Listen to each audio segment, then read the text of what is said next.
अस्सलाम वालेकुम to all of you, this is your boy Hamza and welcome back to my YouTube channel Hamza talks cricket.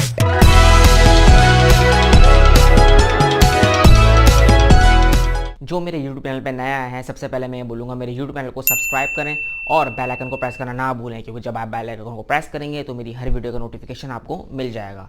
और जो मेरे channel पे फर्स्ट टाइम विजिट कर रहे हैं उनसे भी मैं बोलूँगा कि मेरे चैनल को सब्सक्राइब करें और मुझे सपोर्ट करें। तो आज हम बात करेंगे क्रिकेट के कुछ मुख्तलिफ टॉपिक्स पर। और क्रिकेट में तो आपको पता है कि बहुत सारी न्यूज़ेज़, बहुत सारी चीज़ें चल रही हैं। तो आज हम बात करेंगे सबसे पहले जो न्यूजीलैंड और पाकिस्तान की जो सीरीज़ है उसका स्केड्यूल जो है वो चेंज हुआ है, तो उसके ऊपर बात करेंगे। उसके अलावा जो है बाबर आजम को किस चीज़ का अवार्ड मिल रहा है उसके ऊपर बात करेंगे। और जो हमारा तीसरा टॉपिक होगा वो ये होगा कि जो न्यूजीलैंड की टीम के जो प्लेयर्स हैं, जो मतलब के प्लेयर्स हैं न्यूजीलैंड के, और जो अभी उनकी सीरीज़ खेलनी जा रही है उसमें जो है कुछ प्लेयर्स जो हैं वो इस सीरीज़ के अंदर अवेलेबल नहीं होंगे। उसके ऊपर बात करेंगे कि क्यों नहीं आ rहे, क्या रीज़न्स हैं। और चौथा टॉपिक हमारा ये है कि बाबर आजम के बारे में आमिर ने क्या कहा, और उन्होंने एक अभी रिसेंट किसी अखबार को इन्होंने इंटरव्यू दिया और उसमें उन्होंने बाबर आजम और अपनी कहानी जो बताई वो क्या बताई, उसके ऊपर हम बात करेंगे। हमारा जो पहला टॉपिक है वो है Pakistan versus New Zealand series schedule. अच्छा, स्केड्यूल जो है वो चेंज हुआ है, वो क्यों चेंज हुआ है और मतलब कि चीज़ें कुछ आगे पीछे हुई हैं और मैचेस जो हैं वो आगे पीछे हुए हैं। तो सबसे पहले जो है मैं आपको स्केड्यूल बता देता हूँ। टोटल जो है 5 T20 खेले जाएंगे और 5 वनडे खेले जाएंगे। शुरू के 3 T20 जो हैं वो लाहौर में खेले जाएंगे, जो कि 14 अप्रैल से सीरीज़ स्टार्ट हो रही है। तो 14 अप्रैल को पहला T20 खेला जाएगा, फिर दूसरा जो है वो 15 को खेला जाएगा और जो तीसरा जो है वो 17 को खेला जाएगा। उसके बाद जो है सीरीज़ जो है वो शिफ्ट हो जाएगी रावलपिंडी में। तो जो चौथा T20 है वो 20 अप्रैल को खेला जाएगा और जो 5वां T20 है वो 24 अप्रैल को खेला जाएगा। तो ये तो T20 सीरीज़ थी जो कि मैंने आपको बताई कि 3 T20 जो हैं वो लाहौर में खेले जाने हैं और 2 T20 जो हैं वो रावलपिंडी में खेले जाने हैं। अब मैं आपको ODI सीरीज़ का बताता हूँ। पहला वनडे जो खेला जाएगा वो 26 अप्रैल को खेला जाएगा। 24 अप्रैल को जो है T20 सीरीज़ ख़त्म होगी, उसके बाद एक दिन का गैप होगा और फिर उसके बाद 26 अप्रैल से फर्स्ट ODI खेली जाएगी, वो भी जो है रावलपिंडी में खेली जाएगी। उसके अलावा जो है 30 अप्रैल को, यानी कि फिर 4 दिन का गैप आएगा। उसके बाद 30 अप्रैल से जो है सेकेंड ODI जो है वो कराची में स्टार्ट होगी। तो 30 अप्रैल को जो सेकेंड ODI होगी वो कराची में होगी। 3 मई को भी जो, फिर उसके बाद 3 मई को होगा, उसके बाद 5 मई को होगा, उसके बाद 7 मई को होगा। ये सारे मैचेस जो हैं कराची में होंगे, यानी कि 30 अप्रैल से सेकेंड ODI से जो पाकिस्तान और न्यूजीलैंड कराची आ जाएंगे। और उसके बाद 30 तारीख को, यानी कि 30 अप्रैल को, 3 मई को, 5 मई को और 7 मई को जो है ये लोग अपने वनडे सीरीज़ पाकिस्तान में खेलेंगे। तो ये था स्केड्यूल जो मतलब कि चेंज हुआ है, थोड़ा डेट्स आगे पीछे हुई हैं। और ये डेट्स इसलिए मतलब कि दोनों टीमों की जो मैनेजमेंट है, दोनों बोर्ड्स जो हैं उनकी मुशावरत से, उनके सजेशन से, उन्होंने डिस्कशन की, उसके बाद जो है ये चीज़ें चेंज हुई हैं। और जो कि अभी आप, और थोड़े गैप भी हैं T20 में भी, वनडे में भी। वो चले वनडे तो थोड़े आगे जाके हैं, लेकिन T20 में जो इतना गैप है वो सिर्फ और सिर्फ रमज़ान की वजह से, क्योंकि all over the world Ramzan चल रहे होंगे और जाहिर सी बात है रमज़ान में जो है क्रिकेट खेलना वो थोड़ा मुश्किल हो जाता है। और जो है इस वजह से थोड़े बड़े बड़े गैप्स दिए हैं, तो इस वजह से जो है ये सीरीज़ का जो स्केड्यूल है ये थोड़ा चेंज हुआ है। अब हम बात करेंगे अपने दूसरे टॉपिक पे। हमारा दूसरा टॉपिक है बाबर आजम को कौन सा अवार्ड मिल रहा है और ये कहाँ मिल रहा है। तो ये मैं आपको बता दूं कि बाबर आजम को 23 मार्च को, यानी कि कल जो है वो सितारे इम्तियाज़ से नवाजा जाएगा। और सितारे इम्तियाज़ जो एक अवार्ड है और ये जो है बाबर आजम को मिलेगा। और क्योंकि बाबर आजम की जो है ख़िदमात, जिस तरह से बाबर आजम ने अपना नाम और अपने मुल्क का नाम कहाँ से कहाँ पहुँचा दिया। और सितारा इम्तियाज़ एक ऐसा अवार्ड होता है जो मतलब कि आप अपने मुल्क के लिए खिदमत करते हैं, अपने मुल्क का नाम जो है रोशन करते हैं, उसको ये मतलब कि सितारा इम्तियाज़ का जो है अवार्ड मिलता है। और बहुत मतलब कि अच्छी बात है यार कि मतलब कि बाबर आजम को जो है 23 मार्च को जो है सितारा इम्तियाज़ से नवाजा जाएगा। और जिस तरीके का वो प्लेयर है, जिस तरीके से उसने अपने आप को बनाया है, एक बॉल पिकर से लेकर उसके वर्ल्ड क्लास बैट्समैन बनने तक का जो सफ़र था वो बहुत ही आउट क्लास है और अभी वो बन रहा है।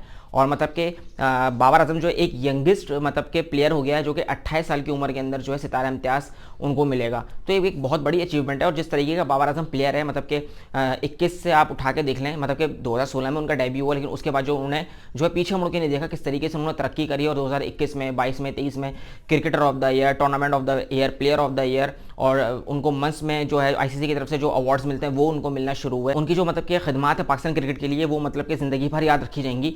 और जिस जिस तरीके का वो प्लेयर है, अभी तक ऐसा प्लेयर, ऐसा बैट्समैन जो है पाकिस्तान में पैदा नहीं हुआ। और पास्ट में भी जितने बड़े बड़े बैट्समैन गुजरे हैं वो मतलब कि वो तक ये कहते हैं कि बाबर आजम जैसा प्लेयर अभी मतलब कि दुनिया में क्या पास्ट में भी हमने ऐसा प्लेयर बैट्समैन नहीं देखा। तो बहुत बड़ी बात होती है ऐसी अचीवमेंट हासिल करना, और बैक टू बैक आप डे बाय डे जो है रिकॉर्ड्स भी तोड़ते जाएं और मतलब कि डे बाय डे अचीवमेंट्स आपको मिल रही हैं, तो एक बहुत अच्छी बात है। 23 मार्च को बाबर आजम को सितारे इम्तियाज से नवाजा जाएगा। हमारा तीसरा टॉपिक जो है वो पाकिस्तान वर्सेस न्यूजीलैंड सीरीज़ में जो मैंने आपको बताया कि कुछ प्लेयर्स नहीं आ रहे, तो वो कौन से प्लेयर्स हैं। तो बात यह है कि आपको पता है ये जो सीरीज़ है ये 2022 में होनी थी, लेकिन न्यूजीलैंड टीम जो है सिक्योरिटी थ्रेट की वजह से जो है वो अपने मुल्क वापस चली गई थी, और उन्होंने बोला था कि ये सीरीज़ जो है हम नेक्स्ट ईयर यानी कि 2023 में खेलेंगे। तो और उसके अलावा जो है 2 एक्स्ट्रा उन्होंने मैचेस ऐड किए एज अ कॉम्प्लीमेंट कि हम 2 एक्स्ट्रा मैचेस खेलेंगे आप लोगों से, क्योंकि उन लोगों जब वो यहाँ से गए थे तो उनको मतलब बहुत सारी मतलब कि उनको बातें सुनने को मिली थी मीडिया की तरफ से, पाकिस्तान क्रिकेट बोर्ड की तरफ से भी, और पाकिस्तान शायकीन भी बहुत ज़्यादा अफसरदा हुए थे। तो इसकी वजह से उन्होंने ये बोला कि एज अ कॉम्प्लीमेंट हम 2 मैचेस एक्स्ट्रा खेलेंगे। अच्छा, ये बात तो यहाँ पर डन हो गई, और जो है न्यूजीलैंड का भी हम शुक्रिया अदा करते हैं कि 2 एक्स्ट्रा मैचेस वो यहाँ खेलेंगे। लेकिन यार बात यह है कि सबसे पहले तो यहाँ पर मैं जो ब्लंडर बोलूँगा ना, वो बोलूँगा पीसीबी का। वो कैसे, वो ऐसे कि देखें जब उन्होंने सीरीज़ आपको डन करी और आपको ये बात पता थी और न्यूजीलैंड बोर्ड को भी ये बात पता थी कि जिस मंथ ये सीरीज़ होगी उस मंथ ही आईपीएल भी है, मतलब कि 14 अप्रैल से जो है ये फर्स्ट T20 स्टार्ट हो जाएंगे और ये मई तक सीरीज़ जानी है, क्योंकि 5 वनडे और 5 T20 हैं। तो बेसिकली जब ये बात हुई तो उसी वक्त पीसीबी को ये चाहिए था, वो ये बात बोले कि ठीक है आप जो है वनडे खेलने, आप जो क्योंकि जाहिर सी बात है दोनों बोर्ड्स आपस में मशवरात करके ही डेट्स डिसाइड होती हैं।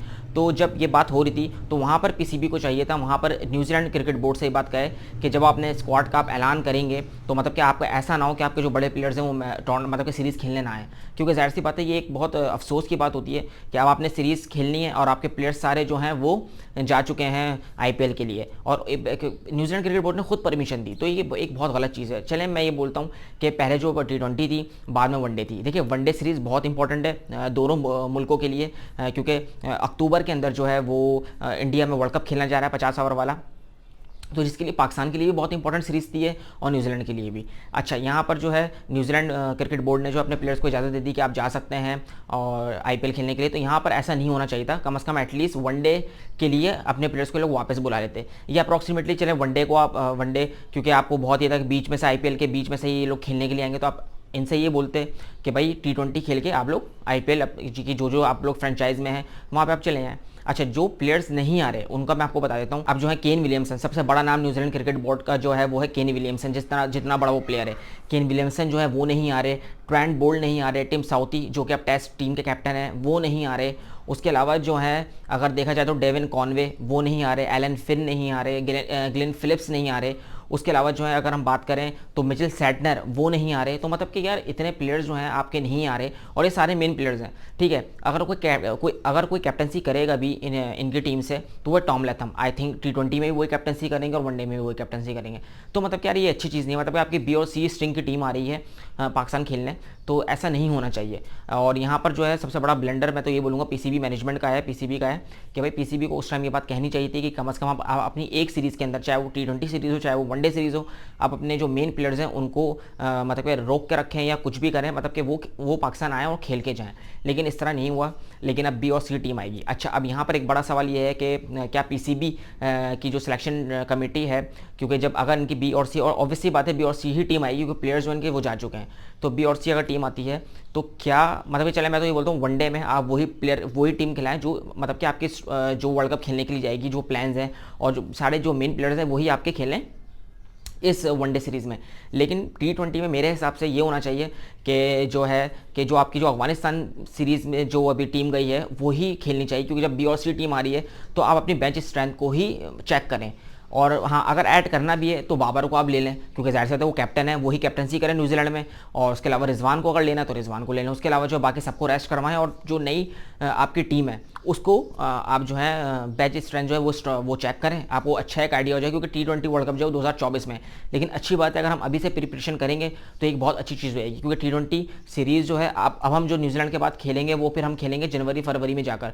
तो इसलिए ये होना चाहिए कि अपने प्लेयर्स को चेक करें, और ये एक अच्छी चीज़ है। और न्यूजीलैंड से जो है अगर एक B और अगर किसी टीम की B और C टीम आती है, यानी कि B और C स्ट्रिंग टीम आती है, एक ये भी डर होता है कि अगर आप पक्की टीम खिलाते तो अगर उनसे हार गए तो भी मतलब कि आपकी बदनामी है, ठीक है, एक ये चीज़ का खौफ होता है। और अगर आप अपनी बी और सी टीम खिलाते हैं तो जाहिर सी बात है उसमें भी एक वो होता है कि आप अपने नए प्लेयर्स को चेक कर रहे हैं। और एक अच्छी चीज़ ये होती है कि आपको पता चल जाता है कि भाई आपका जो है, आपकी जो बैच है वो कितनी स्ट्रांग है। तो मैटर करता है बहुत ज़्यादा T20 सीरीज़ मेरे हिसाब से कि क्या स्क्वाड खेलेगा पाकिस्तान का न्यूजीलैंड के खिलाफ। अगर वैसे बी और सी टीम ही आनी है इनकी, उनके जो क्लब के लड़के, जो डोमेस्टिक के लड़के हैं वही न्यूजीलैंड की टीम का पार्ट होंगे। और मेरे हिसाब से जो है T20 सीरीज़ में जो उन्हीं को चांस देना चाहिए जो अफगानिस्तान सीरीज़ खेलने के लिए गए। बस अगर एक दो प्लेयर्स आपको ऐड ऑन करना है, उसमें बाबर आजम और रिजवान, मेरे हिसाब से रिजवान को भी रेस्ट करवाएं, बाबर आजम ही काफ़ी हैं। बाबर आजम को वापस लेकर आएँ क्योंकि वो कैप्टन है आपकी टीम के और वो तीनों फॉर्मेट्स के कैप्टन हैं, उनको आप वापस लेकर आएँ और जो है चेक करें।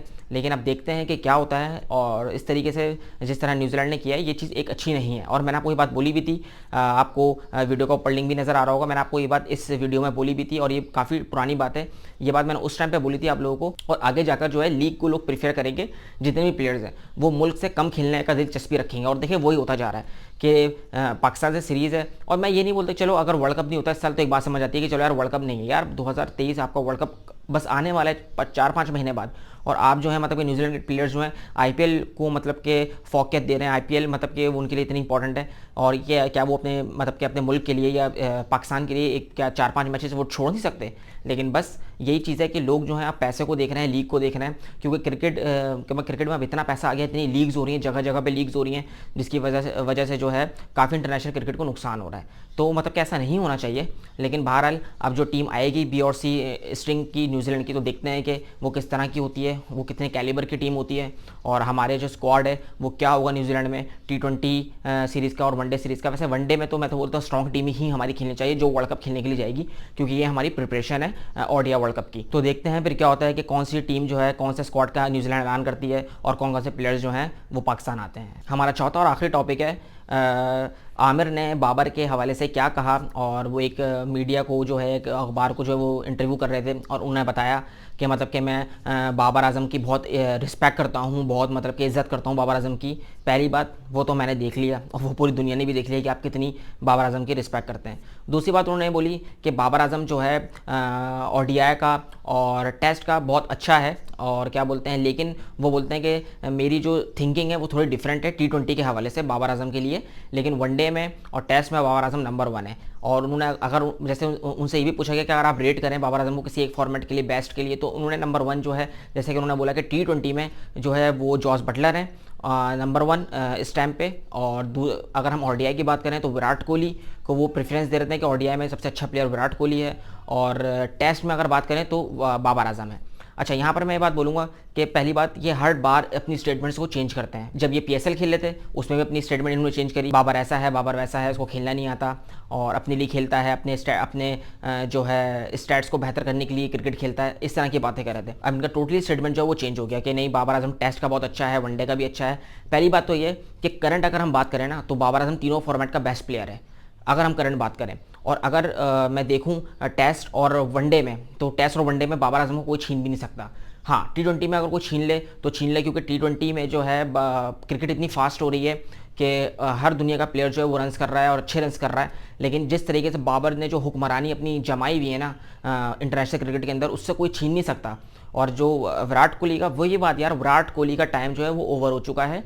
विराट कोहली ने अपने एक टाइम बहुत उसने मतलब कि इंटरनेशनल क्रिकेट को सर्व किया और बहुत दिनों तक, बहुत सालों तक राज किया। लेकिन उससे जो सीट छीनी है ना वो बाबर आजम ने छीनी है, इसको आमिर को मानना चाहिए। ठीक है, अब आमिर ये बोल रहे हैं कि सिर्फ बाबर आजम टेस्ट में अच्छा है और वनडे में विराट कोहली है और T20 में बटलर है, और ये वो उन्होंने रैंक किया और उन्होंने बोला कि ये मेरी सोच है। और हो सकता है भाई मेरी सोच मतलब कि मेरी सोच दूसरों से डिफरेंट है, तो बिल्कुल यार हर किसी की अपनी अपनी राय होती है। लेकिन आपकी जो राय है ना वो हर एक हफ्ते बाद, एक महीने बाद चेंज हो जाती है। कभी जब आप PSL खेल लेते तो बाबर के बारे में कुछ और बोल लेते, कभी आप कोई लीग खेलते हैं वहाँ पे आके आप कुछ और बोल देते हैं। भाई सिंपल सी बात है। अगर आप, और दूसरी बात, आपने रिटायरमेंट भी नहीं ली, भाई आप रिटायरमेंट ले लो और रिटायरमेंट लेने के बाद भाई यूट्यूब चैनल खोलो, उसमें जो बकवास करनी है आप करो।